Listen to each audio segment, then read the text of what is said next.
मार्गशीर्ष मास की गुरुवार के दिन आपको यश नहीं मिलेगा तो बेलपत्री के पेड़ के नीचे हल्दी का शिवलिंग का निर्माण करो। हल्दी पिसी हुई हल्दी का शिवलिंग का निर्माण करो, उसका पूजन कर कर घी का दिया लगाकर भगवान शंकर की वही हल्दी का शिवलिंग का तिलक अपने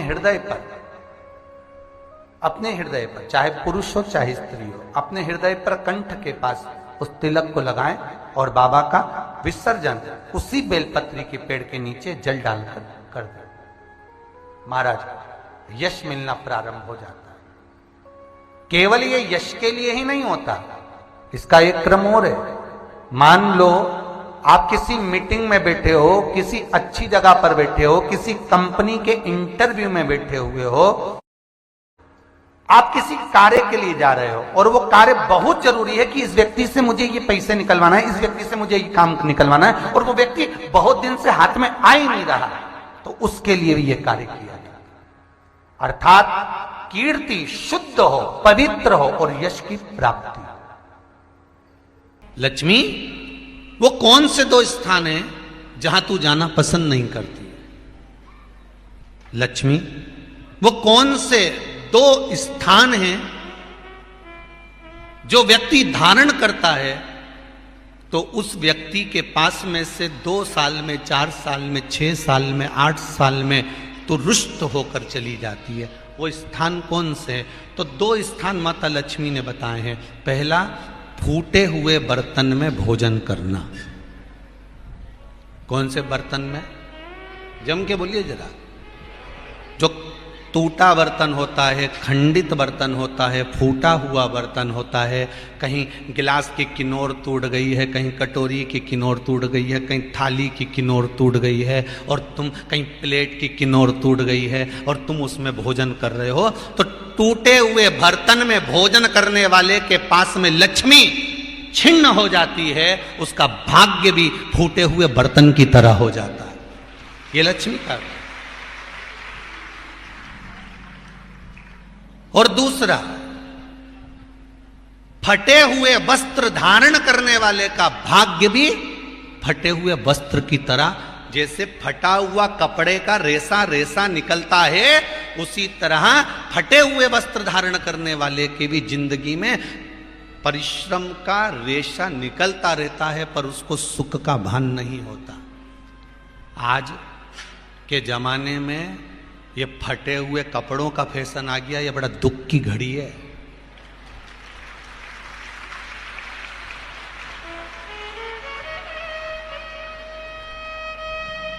ये बड़ी दुख की घड़ी है महाराज, और लोग उसको फैशन समझ रहे हैं। पहले तो कम फटा होता था, पर आज के जमाने में तो इतना इतना फट गया, ऐसा लगता है कि दिवाली का बम चलाने गया था दीपावली पे और बम कपड़ों के बीच में से ही फट गया। इसलिए वो कपड़े कब पहनेंगे तो ने अब पहन लिया। शास्त्र कह रहा है, लक्ष्मी कह रही है माता पार्वती को कि 2 जगह पर अगर ये 2 क्रम जिस जीव के होते हैं उसके पास में से लक्ष्मी 5 साल में, हम कई बार कहते हैं इन बच्चों को नहीं मालूम, इन नवयुवक लड़कों को नहीं मालूम, इन नवयुवक बेटियों को नहीं मालूम कि फटे हुए कपड़े पहनने का फल क्या है। आज नहीं, विवाह कर कर जब जाएगी तो मायके से जब ससुराल जाएगी, तूने कुंवारी अवस्था में तो खूब फटे हुए कपड़े पहन लिया ने, मम्मी मैं तो जीन्स लूंगी न ये लूंगी, तू तो खूब फटे हुए पहन, पर वहां जब जाएगी तब मालूम पड़ेगा कि रोना किसको कहते हैं। आज तो पहन लो। वो उसी में की बात है, कल वाली बात याद कर लो। अभी खाओगे तो कुछ दिन के बाद ब्लड बनेगा, और ब्लड बनेगा तब जाके ये शरीर में दौड़ेगा। आज की आज तुमने रोटी खाई तो क्या आज की आज ब्लड बन गया? जम के तो बोलो रे खरगोन वालों, नहीं बनाना।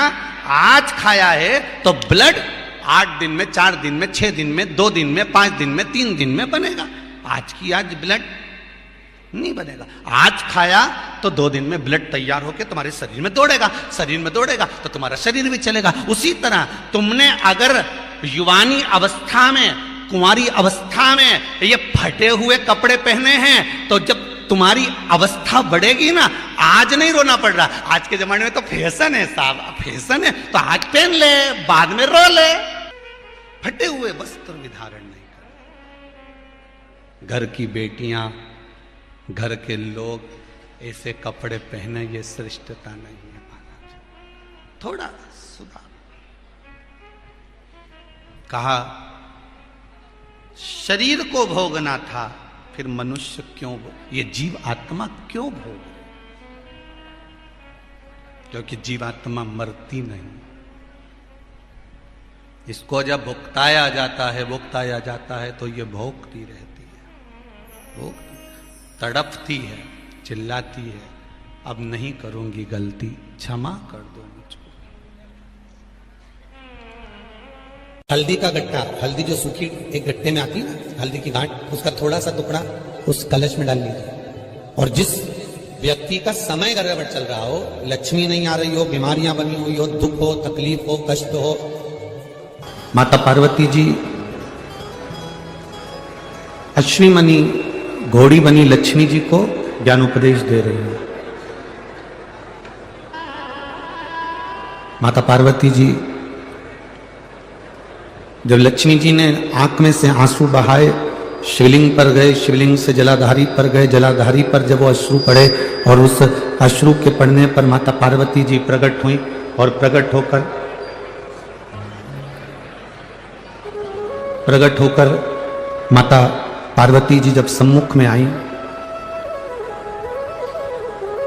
माता पार्वती जब सामने आई तो उन्होंने लक्ष्मी जी को समझाया। माता लक्ष्मी से कहा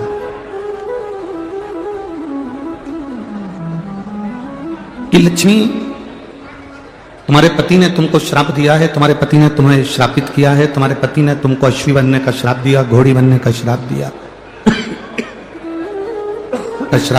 अश्वी बनने का श्राप दिया। लक्ष्मी, तुम इस बात से दुखी ना होइए कि तुम्हारे पति ने तुमको श्राप दिया। अब उन्होंने जो श्राप दिया उसको भूल जाओ, अब कुछ अच्छा करने का प्रयास करो। जो श्राप दिया है अब उसको भूल जाओ। और हम भी आपसे यही कहेंगे कि अगर कोई आपको गाली दे दे, कोई आपको अपशब्द कह दे, कोई आपको ताना दे दे, कोई आपको आड़ा टेढ़ा बोल दे, वो कह दिया, कहने के बाद आप उसको भूल जाइए। उसने कहा, आप उस बात को भूल जाओ। अब बहुत दिन तक अपने बुद्धि में लेकर बैठ जाना, बहुत दिन तक अपनी चित्तवृत्ति में लेकर बैठ जाना कि उसने मेरा अपमान करा है, उसने मुझे गाली दी, उसने मुझे अपशब्द कहा, उसने मुझे आड़ा टेढ़ा कहा, टेढ़ा बोल दिया, बार बार अपनी बुद्धि में उसको घुमाना, अपनी चित्तवृत्ति में लेकर आना, ये श्रेष्ठ नहीं है। तुमको कोई गाली भी दे देना, अपशब्द भी कह देना, अगर तुम्हें कोई आड़ा टेढ़ा भी बोल देना, कोई आपको अपशब्द कह दे, आड़ा टेढ़ा कह दे, कोई गाली भी दे दे, तो भी शिव महापुराण की कथा कहती है कि आपको उससे बोलचाल बंद नहीं करना। सास ने कुछ शब्द कह दिया, बहू ने कुछ आड़ा टेढ़ा कह दिया, या किसी ने कोई शब्द कह दिया और आपने बोलना चालना बंद कर दिया, शिव महापुराण की कथा कहती है ये कभी ना करें। शब्द भी कहा है, किसी ने आड़ा टेढ़ा भी अगर बोला है, किसी ने अपशब्द भी कह दिया, ताने भी दे दिए, गाली भी दे दी, हमको बोलना बंद नहीं करना है। बल्कि कारण क्या होगा? जिसने गाली दी है, जिसने अपशब्द कहा है, जिसने ताना दिया है, तुम्हें उसका जवाब नहीं देना है। तुम तो बाबा पर एक लोटा जल चढ़ाते रहो और हर हर महादेव कहते रहो, जवाब तुम्हारा भोलेनाथ खुद समय आने पर दे देगा, तुम्हें उसका जवाब नहीं देना। सीता जी ने भी आज खीर बनाई और माता जानकी ने जब खीर बनाई, दशरथ जी के लिए, कौशल्या मैया के लिए, कैकेयी मैया के लिए, सुमित्रा जी के लिए, सबके लिए परोसा, सबके सामने रख दिया। और कैकेयी मैया के सम्मुख में भी खीर रखी, सुमित्रा के सम्मुख में भी खीर रखी, और माता सीता अंदर रसोई घर में गई। और रसोई घर में जैसी जानकी जी पहुंची, इतनी देर में ऐसी तेज हवा चली, ऐसी तेज हवा चली कि कचरा उड़ा और उड़कर दशरथ जी के कटोरे में जो खीर रखी थी उस खीर में चला गया। एक तिनका उस कटोरे में जाकर गिर गया।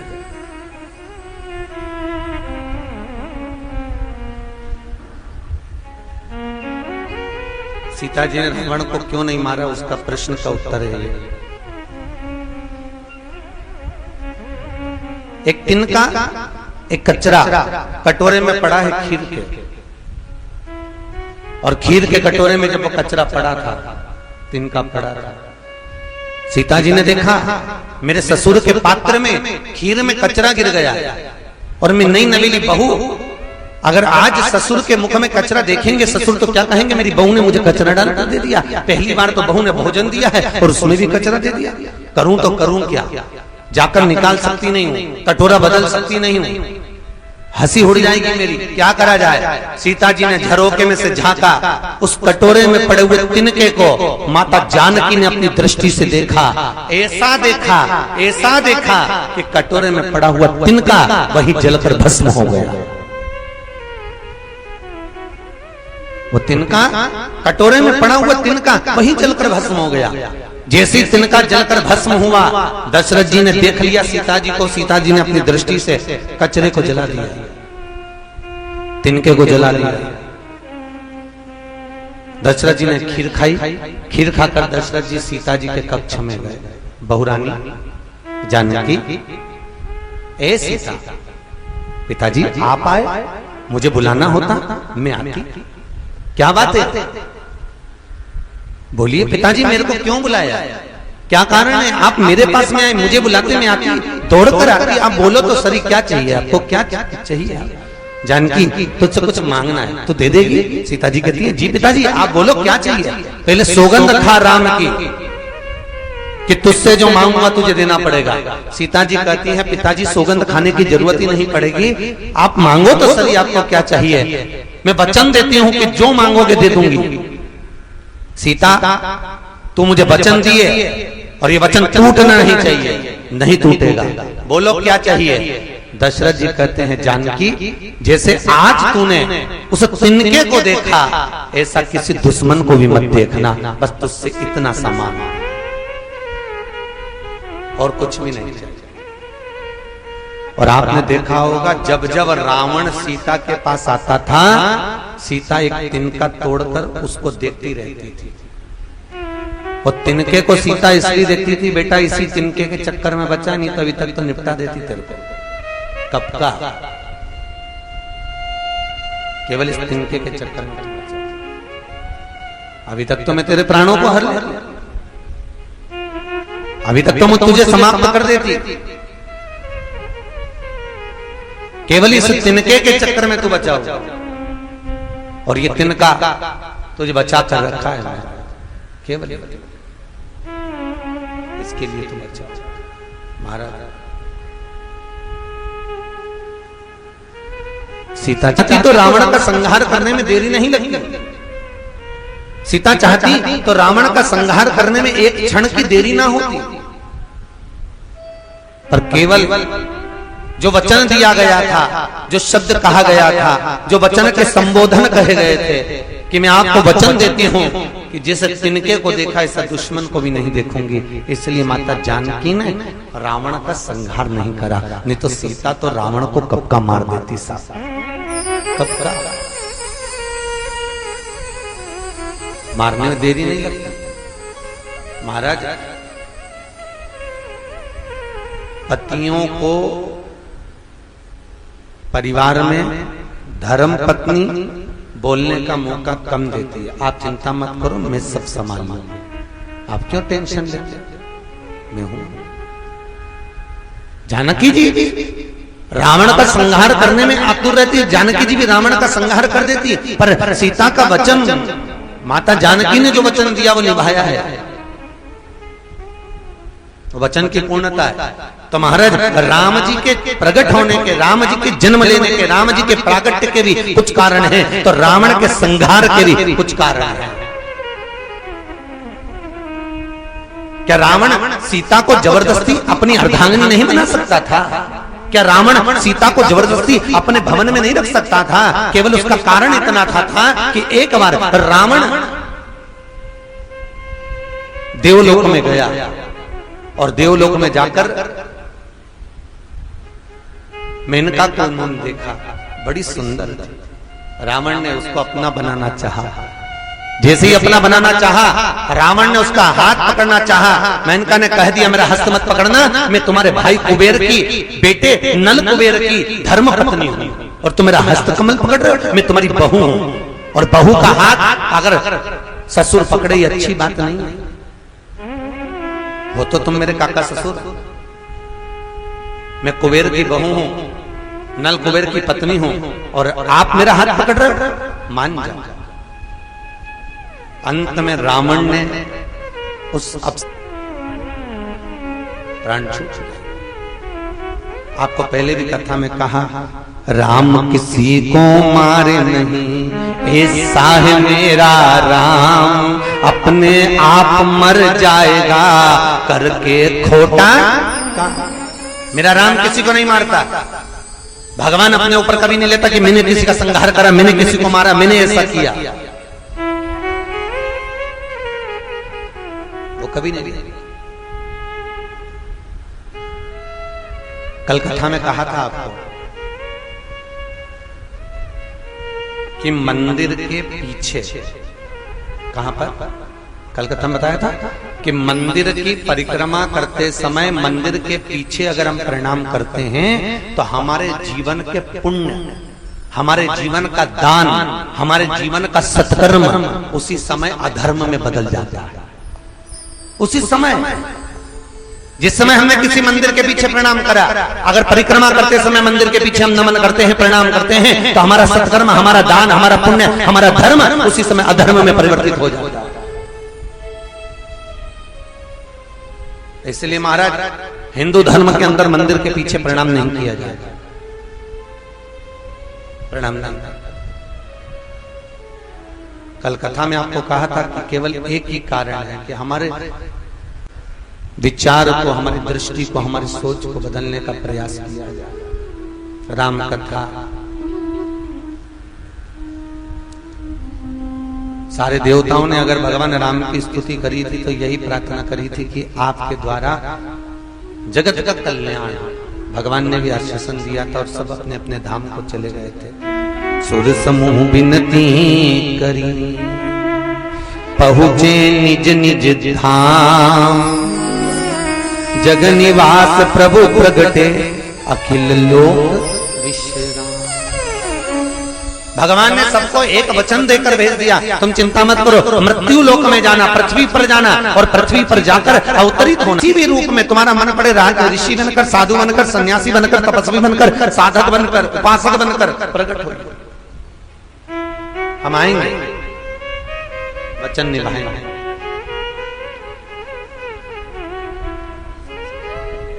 भगवान जब आया, राम जी महाराज जब माता कौशल्या के गर्भ से प्रकट होने वाले थे,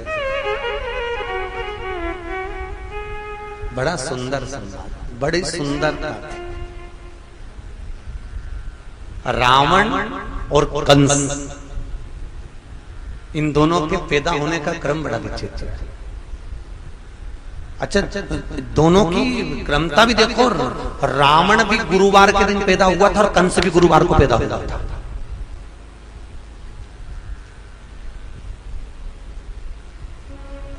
कंस भी गुरुवार को हुआ और रावण, और दोनों की क्रमता देखो, वो भी त्रयोदशी को पैदा हुआ था, ये भी त्रयोदशी को पैदा हुआ, कंस भी और रावण। बस अंतर इतना है, ये ब्राह्मण के घर में पैदा हुआ और वो यदुकुल में पैदा हुआ, पर दोनों में बस केवल अंतर इतना था कि जो कंस पैदा हुआ था वो पवन रेखा के गर्भ से पैदा हुआ और वो पवन रेखा 3 दिन की रजस्वला थी, 3 दिन की रजो धर्म धारण करने, 3 दिन की रजो धर्म। और हमारा हिंदू धर्म कहता है, हमारा शास्त्र कहता है कि नारी जब 3 दिन की रजस्वला रहती है, नारी जब 3 दिन की रजो धर्म में रहती है, इसका वर्णन भी हमारा शास्त्र। पवन रेखा 3 दिन की रजो धर्म वाली थी और रजो धर्म धारण कर कर पवन रेखा बालों को धोकर, केश को धोकर बगीचे में चली गई थी। और बगीचे में जैसे गई, एक दुर्मलिक नाम का राक्षस वहां से निकल कर जा रहा था। उसने पवन रेखा को देखा, बड़ी सुंदर लगी, और इतनी सुंदर लगी पवन रेखा, और दुर्मलिक कुंवारी अवस्था का राक्षस, कुंवारी अवस्था।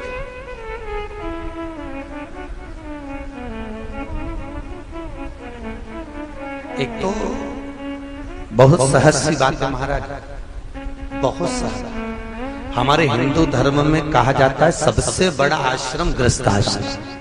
कौन सा आश्रम है? जम के बोलो जरा। गृहस्थ आश्रम। क्यों कहते हैं गृहस्थ आश्रम? क्योंकि संत बनना, साधु बनना, तपस्वी बनना, जोगी बनना, सन्यासी बनना, साधक बनना, उपासक बनना सरल है, पर एक गृहस्थी बनना कठिन है। अकेले गंगा के घाट पर बैठ के भजन करोगे तो कोई भी कर ले, तुम भी जाके कर सकते हो, अकेले बैठ के तो कोई भी कर ले। पर दिक्कत तो ये है कि परिवार में रहकर, घर में रहकर एक माला तो जप कर बताओ। थोड़ी देर माला जपोगे, जय हनुमान ज्ञान सागर, जय कबीर तुम लोग जब, इतने में छोरा दौड़ के आगे, मम्मी वो सामान का रखा है, 40 साल चली रही है, पापा ये कहाँ रखा है, मम्मी ये क्या हो गया, मैं पूछा ऐसा पड़ा है, मम्मी ऐसा कैसा। जरा सी देर पूजन करने बैठोगे, उतनी देर में सारा काम तुमको याद आ जाएगा, उतनी देर में सब कुछ होगा। गृहस्थाश्रम सबसे बड़ा, संत बनना सरल, तपस्वी बनना सरल, साधक बनना सरल। महाराज तो शास्त्र कहता है विवाह कर कर मरने पर पिंड, तर्पण, तिलांजलि सब प्राप्त हो जाता है, पर कुंवारी अवस्था में मरने पर ना तो तर्पण मिलता है, न पिंड मिलता है, न तिलांजलि मिलती है। जो कुंवारी अवस्था में मर गया, ना तो तर्पण है, ना तिलांजलि है, ना कुछ भाग है। महाभारत का चरित्र उठाइए, कुरुक्षेत्र की भूमि को प्रसन्न करना था, शास्त्र का नियम। भगवान कृष्ण ने अर्जुन, नकुल, सहदेव, भीम, युधिष्ठिर को बुलाया और दुर्योधन को बुलाकर कहा कल ये युद्ध चालू होने वाला है, और युद्ध का नियम है जिस युद्ध की भूमि पर युद्ध होता है उस भूमि को प्रसन्न करने के लिए, चंडी को प्रसन्न करने के लिए, भूमि को प्रसन्न करने के लिए परिवार में से एक एक व्यक्ति की बलि देना पड़ती है। दोनों परिवार में से एक एक व्यक्ति की बलि जाएगी। कल देवी बलि लेने के लिए आई। अरे दुर्योधन तो खुश हो गया, प्रसन्न हो गया, हम तो 100 भाई, अगर एक मर भी गया तो 99 बचेंगे। पर दिक्कत तो इनकी है कि ये तो गिने चुने 5, और 5 में से अगर एक मर गया तो बचे कितने? मात्र 4। युधिष्ठिर को नींद नहीं है। भगवान कृष्ण ने कहा चिंता मत करो, अर्जुन को बुलाओ। अर्जुन आया, प्रभु कृष्ण, वसुदेव, कन्हैया बोलते हैं तू चिंता मत कर, बलि देना है ना। अर्जुन याद कर, तू द्रौपदी को लेकर आया था और माता कुंती के सामने खड़ा करा था, तो माता कुंती ने क्या कहा था भोजन बनाते बनाते? 5 बांट लो। और द्रौपदी 5 पतियों की पत्नी बनी थी, तो द्रौपदी ने एक शर्त रखी थी, मैं जिस पति के साथ रहूंगी 1 वर्ष तक रहूंगी, अगर मेरे पति के कमरे में कोई दूसरा पति आ गया तो उसको 5 वर्ष के लिए वन जाना पड़ेगा। वो बन जाए। अर्जुन, तुम 5 पतियों ने वचन दिया था। द्रौपदी उस समय भीम के कक्ष में थी, एक ब्राह्मण तोड़कर आया कि मेरे बेटे को सिंह उठा कर ले गया। तुम अर्जुन धनुष को ढूंढने के लिए भीम के कमरे में चले गए, ब्राह्मण के बच्चे को तो बचा लिया, पर तुमको 5 वर्ष के लिए वन जाना पड़ा था। अर्जुन कहते हैं बिल्कुल सही है प्रभु, तो करना क्या है?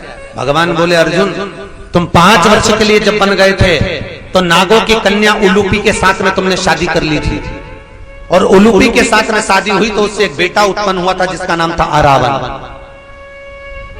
जी महाराज, एक काम करो, बलि चढ़ाना है, परिवार के व्यक्ति की चढ़ाना है तो उसको लेकर जाओ। अर्जुन गए, आरावन को लेकर आए। आरावन ने कहा पिताजी घबराना मत, इन कौरवों को तो मैं छाट छाट कर मारूंगा, चिंता मत करना। और आरावन जैसे ही आया, भगवान कृष्ण ने कहा अरावन, हमें तुमसे युद्ध नहीं कराना। तो दादा फिर मुझे बुलाया क्या? हमें तुम्हारी बलि चढ़ाना। आरावन कहता है दादा मैं कुंवारा हूं, और कुंवारी अवस्था में अगर मर गया तो ना तो मेरा पिंड मिलेगा, न तर्पण होगा, न कहीं गया जी का श्राद्ध होगा, ना मुझे कुछ मिलेगा। अगर ब्राह्मण को भोजन भी कराया जाएगा तो मुझे प्राप्त नहीं होगा, कोई तर्पण भी करेगा तो मुझे प्राप्त नहीं होगा, कोई तिलांजलि भी देगा तो मुझे नहीं मिलेगा, क्योंकि मैं कुंवारा हूं और कुंवारी अवस्था में मरना नहीं चाहता। दादा पहले मेरी शादी कर दो, उसके बाद मैं मर जाऊं। अब भगवान ने मन में सोचा, एक रात के लिए कौन अपनी छोरी भी आएगा, कल तो इसको मरना। करा क्या जाए, एक रात्रि के लिए इसको छोरी देगा कौन?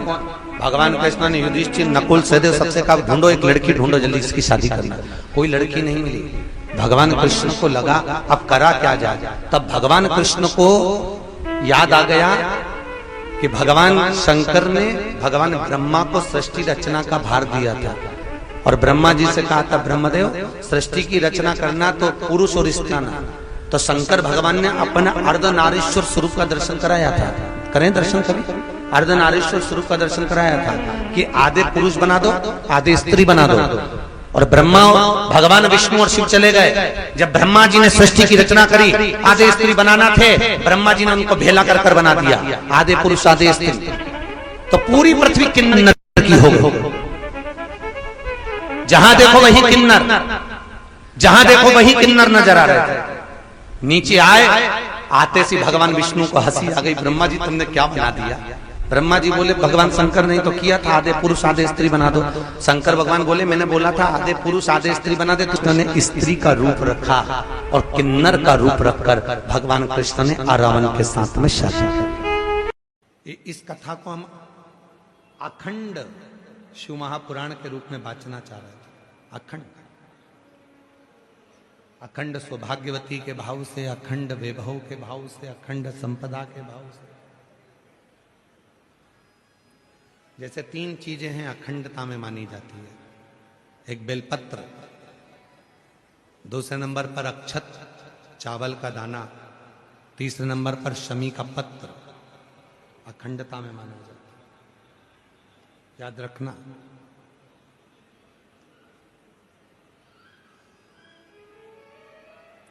एक बेलपत्र एक ऐसी है कि अगर भगवान शंकर के मंदिर में शिवजी पर शिवलिंग पर चढ़ाई जाती है, भले वो वहीं से उठाकर धोकर क्यों ना चढ़ाई गई,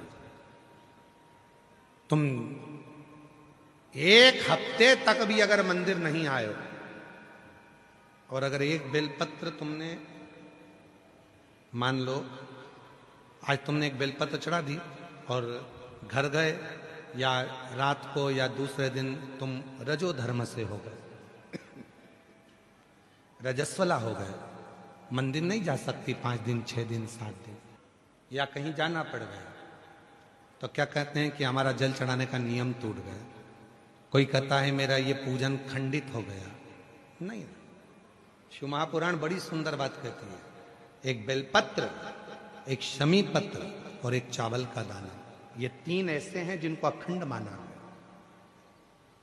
यदि आप रोज शिव जी के मंदिर में आप जल चढ़ाने का नियम रखा है और आपको मालूम पड़ा कि मेरा रजो धर्म इस तारीख को आने वाला रहता है, तो 2-3 दिन पहले से या तो शमी पत्र या चावल का एक दाना या बेलपत्र शिव को चढ़ाना प्रारंभ कर दिया करो। तो आप यदि 15 दिन भी मंदिर नहीं गए हो तो भी आपका जल अखंड निरंतर स्वीकृत किया जाता है। अखंड भले तुमने 10 दिन 15 दिन उस जल को नहीं चढ़ाया, तुम 5 दिन 7 दिन नहीं जा सकी, मंदिर नहीं पहुंची, तुम मंदिर तक नहीं जा पाए, तुम कोई कार्य में लग गए, तुम नहीं पहुंचे, पर उस जल को अखंडता में, अखंड। क्यों? एक बात आप लोगों ने, पशुपति व्रत किसी ने करा? हाथ उठाओ जरा, किन किन ने करा? सारे पंडाल वाले। हाँ ठीक है, रखिए। पशुपति व्रत में एक बात कही जाती है, 3 चीजें हैं। एक है पाशुपत्य अस्त्र, दूसरे नंबर पर है पाशुपत्य योग और तीसरे नंबर पर है पशुपति व्रत। 3 चीज। इसमें जो पशुपति व्रत होता है इस व्रत में कथा में कहा जाता है कि आप लोग जब व्रत करो और 2 व्रत हो गए या आपको बीच में कहीं जाना पड़ गया या रजोधर्म आ गया या कोई काम आ गया, आप शादी में चले गए, फंक्शन में चले गए, बीच में आपका जो 2-3 व्रत छूट गए, उसके बाद वापिस व्रत करोगे, तो कई लोग कहते हैं हमारा खंडित हो गया। नहीं नहीं, खंडित नहीं हुआ। पशुपति व्रत 5 व्रत होते हैं। बीच में अगर तुम कहीं चले भी गए, कोई फंक्शन में चले गए, बाहर चले गए, देश विदेश चले गए, कोई रजोधर्म में चले गए, तो आप उस व्रत को नहीं करते हो। पर वो व्रत भले तुमने नहीं करा, पर इसके पहले तुमने जो शंकर जी की पूजन करी थी, इसके पहले तुमने जो पशुपति व्रत करा था, पिछले सोमवार को जो तुमने पशुपति व्रत करा उसमें जो बेलपत्री चढ़ाई, पिछले सोमवार को तुमने पशुपति व्रत करा उसमें जो चावल का दाना चढ़ाया, पिछले सोमवार को जो तुमने पशुपति व्रत करा उसमें भूल से भी तुमने अगर शमी पत्र या चावल का दाना या बेलपत्र कभी चढ़ाया है, तो वो व्रत तुम्हारे चाहे 15 सोमवार छूट गए, 5 सोमवार छूट गए, 3 सोमवार छूट गए, 4 सोमवार छूट गए, पर वो व्रत तुम्हारा अखंड कहलाता है। भले तुम उसको करो चाहे मत करो। फिर वापिस आते हो, वापिस आने के बाद फिर व्रत करते हो। अब तुम्हारा 3रे नंबर का व्रत है, फिर चालू हो जाता है, 4थे नंबर का व्रत फिर हो जाता है, फिर कहीं जाना पड़ गया, फिर एक व्रत रह गया, फिर वो मान्य होगा। तो वो खंडित नहीं होता, खंडित नहीं।